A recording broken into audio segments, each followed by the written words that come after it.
श्री सच्चिदानंद भगवान की, श्री सद्गुरुदेव महाराज की, वृंदावन बिहारी लाल की, सत्य सनातन धर्म की। प्रेमी सज्जनों, उसी में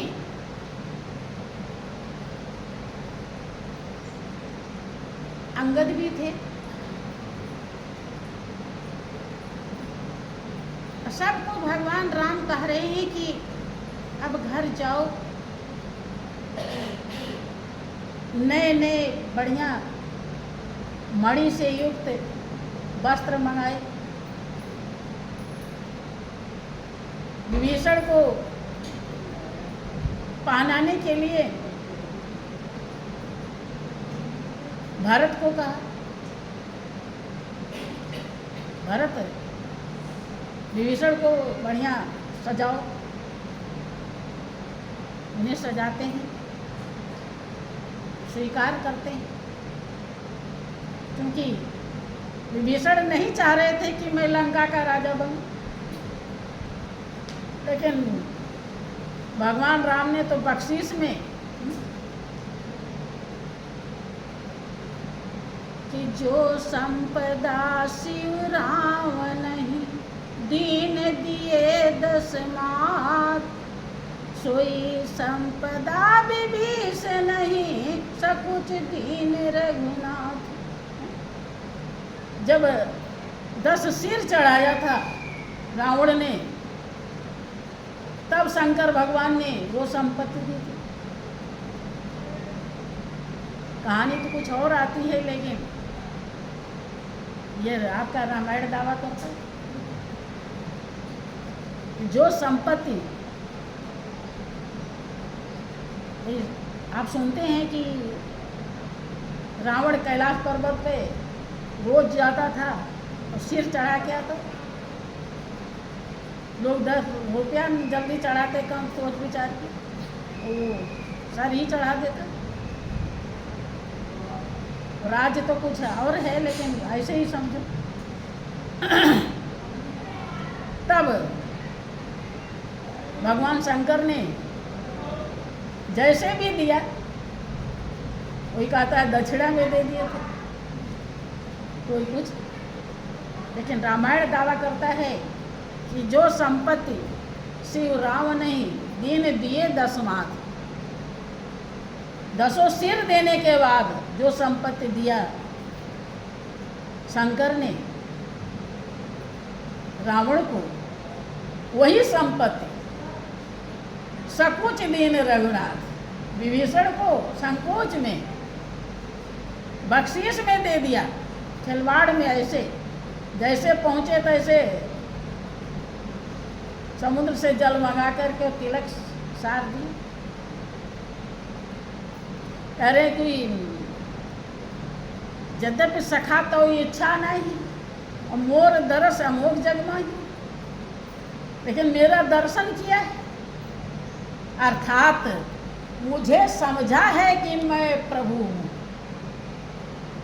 दर्शन तो सभी करते हैं, अंदर भी दर्शन हो जाता है, लेकिन कोई बिरले माँ का लाल जो समझ पाता है, यही परमात्मा है। उसमें भी भेद है, और जैसा रहता है भाव वैसे ही फल है।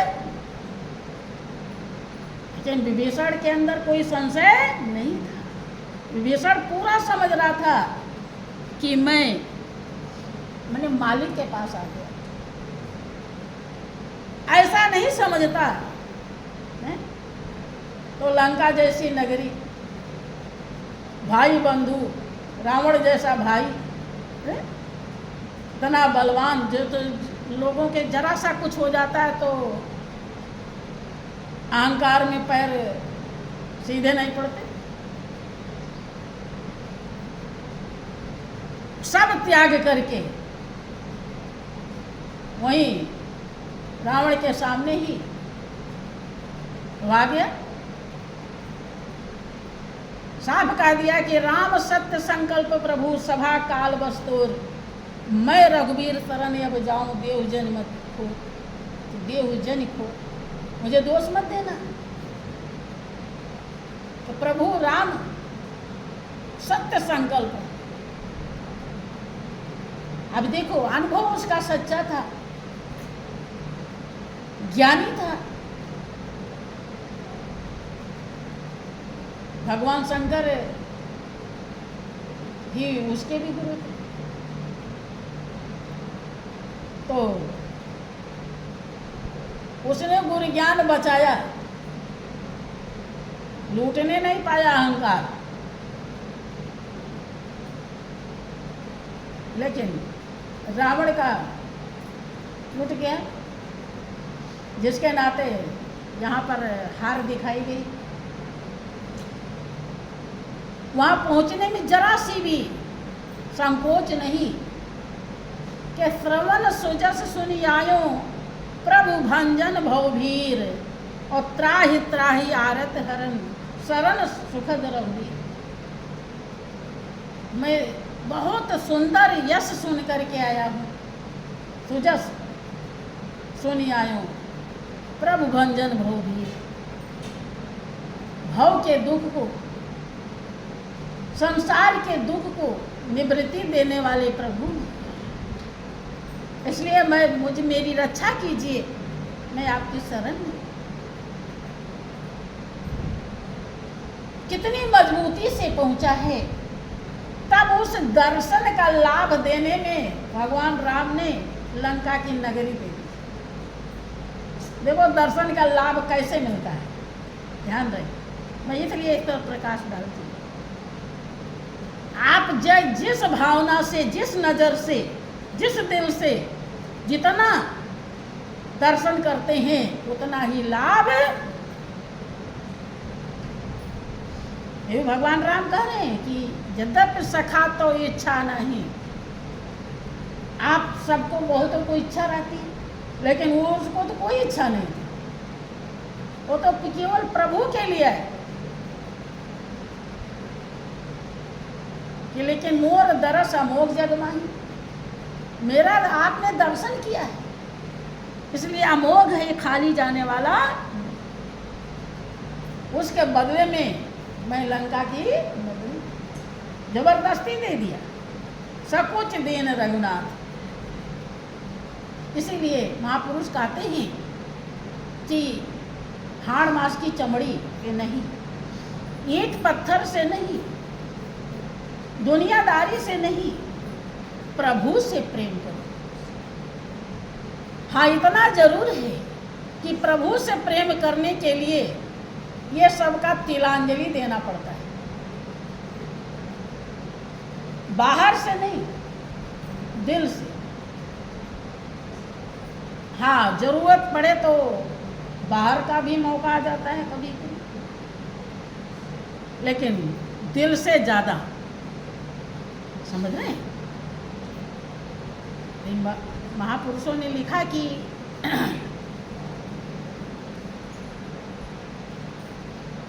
भगवान तुम्हारे चरणों में जब प्यार किसी का हो जाए, भगवान तुम्हारे चरणों में जब प्यार किसी का हो जाए, तो चार की तो फिर बात ही क्या, संसार उसी का हो जाए।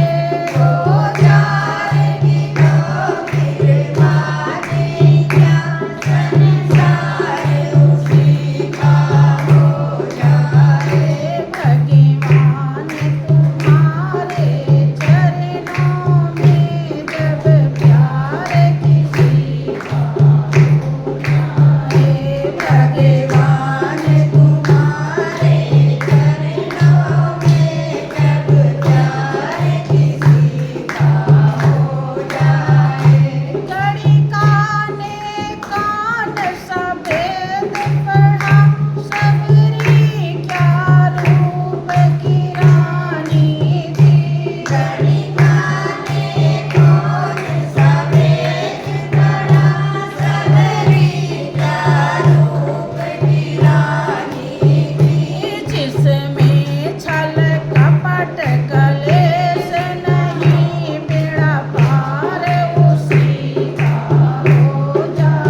भाई सबरी की शादी होने जा रही थी,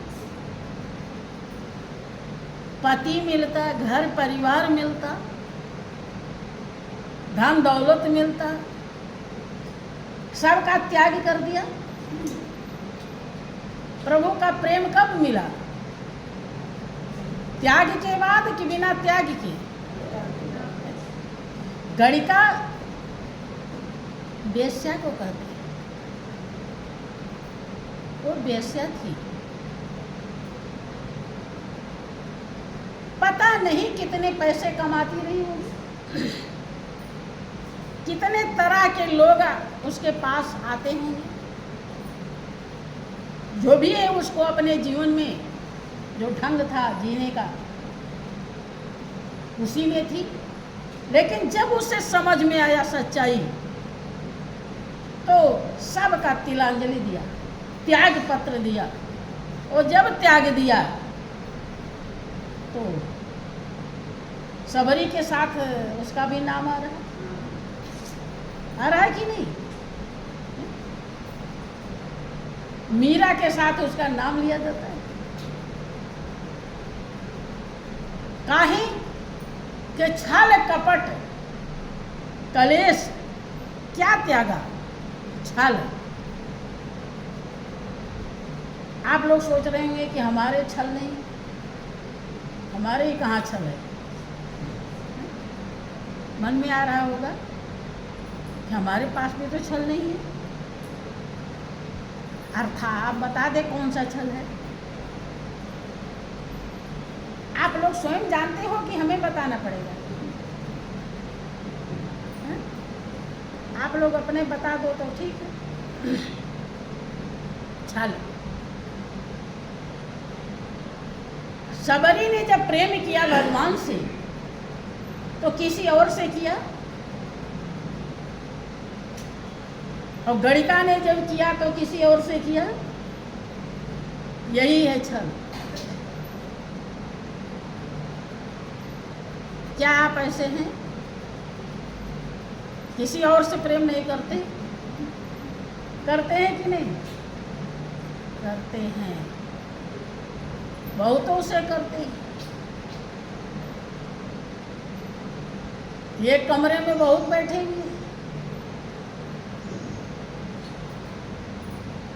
नहीं बैठे हैं। एक हो कोई और 18 कोई उससे मोहब्बत करने वाले हों, देखो कैसा लगता है। लगेगा उल्टा? समझो, यही है छल। प्रेम तो करते हैं, लेकिन अभी एक पति पत्नी का रिश्ता होता है। अगर पत्नी के अलावा पति किसी और से भी लगाव रखता है तो क्या कहेगी? कहेगी ना छल करते हैं आप, छल है। आप समझ में आ गया? श्री सच्चिदानंद भगवान की। अर्थात ये सब बंधु खाली समझ का खेला है। आप खाली समझ जाइए। राजा जनक आप लोग जैसे गृहस्थ भी थे और राजा थे। आप सभी तो प्रजा हैं। वो राजा थे लेकिन विदेह कहलाए।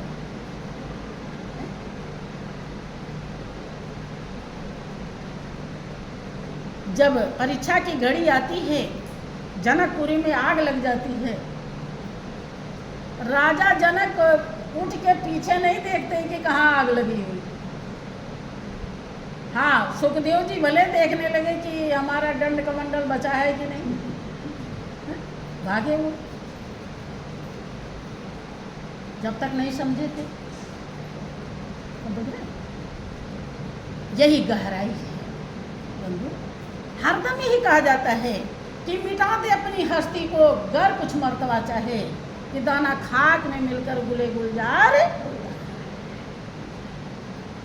खाली आपको अपने मन को खाली करना है।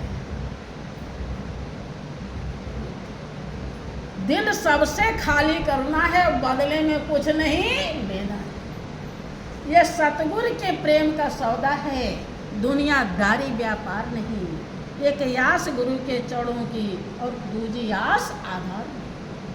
प्रेमी को प्रेम के मार्ग में और चीज कोई दरकार। धीरे धीरे धीरे धीरे समझते चलेंगे।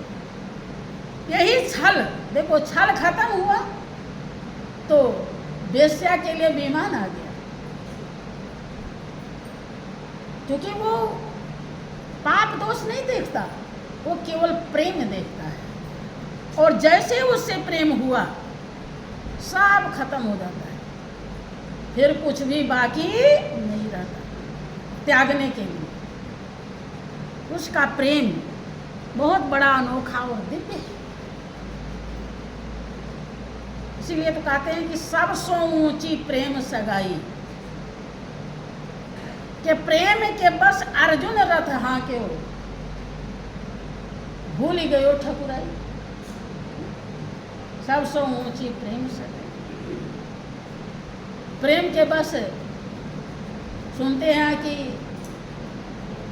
द्रौपदी को आशीर्वाद दिलाने के लिए कौरव दल में चले जाते हैं और वो द्रौपदी की जूती अपने पीताम्बर के कोने में बांध के और कोने में खड़े हो गए। तो प्रेम, ये दुनिया में जितना भी आप प्रेम करते हैं ये स्वार्थ का है। ये आप किसी तरीके से काम लायक नहीं रहेंगे तब ये दुनिया आपको ठुकरा देती है, समझ रहे हैं? ये पूछने वाली नहीं है। लेकिन मालिक, आप अब देखो वहाँ हरिद्वार में चले जाओ, वहाँ कितने लूले लंगड़े अंधे बारे बैठे रहते, उसको उनको कौन देता है खाना पानी? वही सबके मन में बैठता है, वही लाते हैं और देते हैं। घर वाले देते हैं क्या? किसी घर में तो पैदा हुए थे वो, उनका हिस्सा भी होगा, अधिकार भी है, लेकिन क्या मिल रहा है?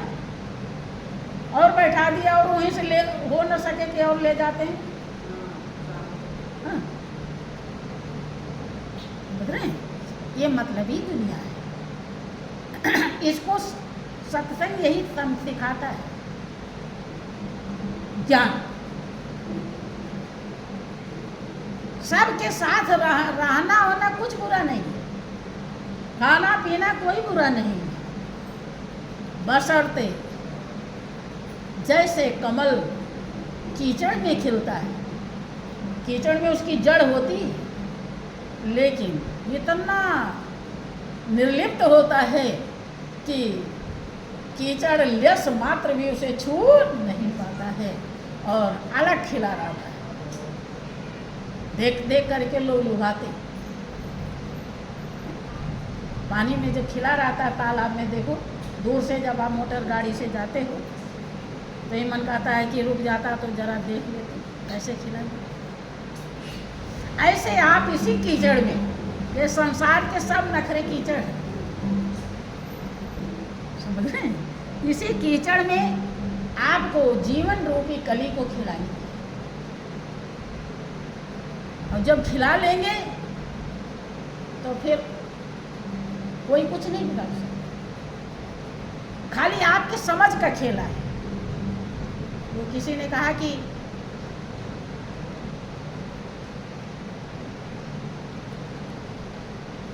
दुख से मत घबराना पंछी, ये जग दुख का मेला है।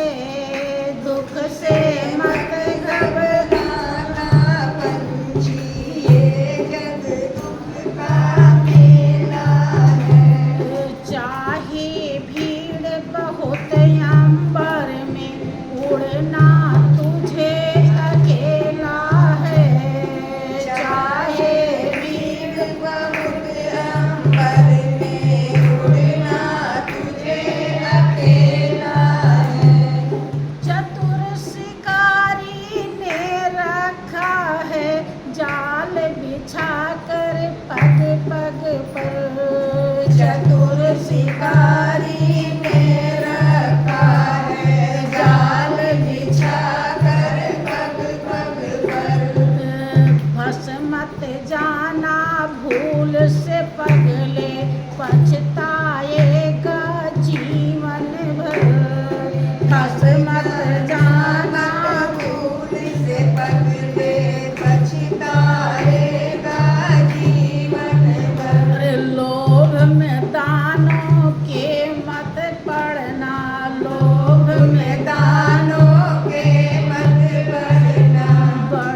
दाने समझते हैं, समझते तो जरूर होंगे।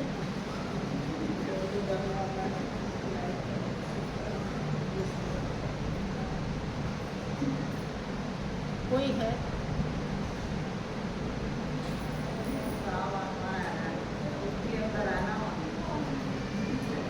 श्री सच्चिदानंद भगवान। घर परिवार, बेटा बेटी, नाती पोते, बाल बच्चे, पति पत्नी, यही है दाने।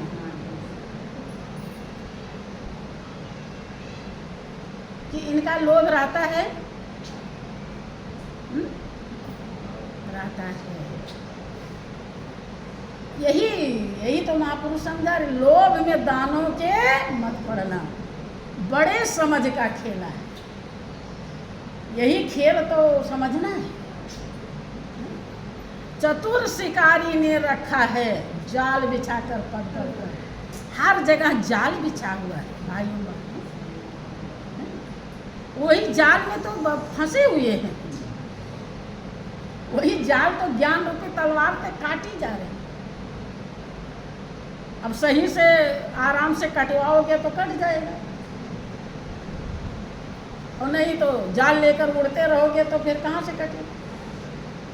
चित्रगी का ले भी जाएंगे तो भेड़े के नाम का चूहा काट भी नहीं पाएगा, फिर क्या होगा, फंसे ही रह जाओगे। बहुत ही गहराई है कुछ नहीं, लेकिन समझने में बड़ा भारी लगता है। जी घबरा जाता होगा कि ये क्या बता रहे। एक प्रेमी कहता था कि माता जी, इससे कोई वो सरल रास्ता नहीं है, क्योंकि वो सुना नहीं जाता था उससे। तो भैया महाजनो येन गता सा पंथा, जिससे महापुरुष गए वही रास्ता है। अब दूसरा रास्ता है ही नहीं है, तो बताएं कैसे। कभी भी घबराने की क्या जरूरत है। महापुरुष ये नहीं कहते कि कम खाओ, जितना आपके भाग्य में है। हाँ, चुरा के मत खाना, हड़प के मत खाना, किसी का दिल दुखा के मत खाना। जो आपके भाग्य में मिला है उसे खाओ, जितना दिन खिलावे मालिक, खाओ, नींद भर सो, जो पहनने के लिए दिया है पहनो। लेकिन यहाँ मजबूती से रहने की कोशिश मत करो। यहाँ का कोई चीज आपका अपना नहीं है। ये जो दाने हैं ना, ये खिलाने के लिए नहीं, सुख देने के लिए नहीं, हाँ, ये फंसाने के लिए हैं। ये शिकारी दाना डालता है चिड़ियों को फंसाने के लिए, खिलाने के लिए नहीं। ऐसे ये जो कुल दिया है मालिक ने, ये कुटुंब जाल है कि हर ने कुटुंब जाल में गेरी और गुरु ने काटी ममता। इसीलिए साजो महान आत्मा ने कह दिया कि राम तजू पे गुरु न विसारू। राम को तो मैं त्याग सकती हूँ, लेकिन गुरु को कभी भूलूंगी ही नहीं। विसारने का मतलब कभी भी भूलूंगी। और गुरु के सम हरि को न निहार। कभी गुरु और भगवान दोनों एक समान नहीं कहूँगी। अरे गुरु को हमेशा बड़ा ही बताऊंगी, छोटा नहीं। उन्होंने ही कहा कि हरि ने तो कुटुंब जाल में गिर दिया। गुरु का ज्ञान नहीं मिलता तो हम इस जाल से कभी छुटकारा नहीं पाते। बस हमें चेंज करना है जीवन। जब बुल्ले शाह इनायत शाह के पास पहुंचे कि गुरुदेव, रब मालिक के पास पहुंचने का कौन रास्ता है, तो खेत में प्याज लगा रहे थे, तो उन्होंने कहा बस इतना ही तो, यहाँ से उखाड़ो यहाँ लगाओ, इतना सा रास्ता। समझ में आ गई? नहीं बात आई? क्या समझा?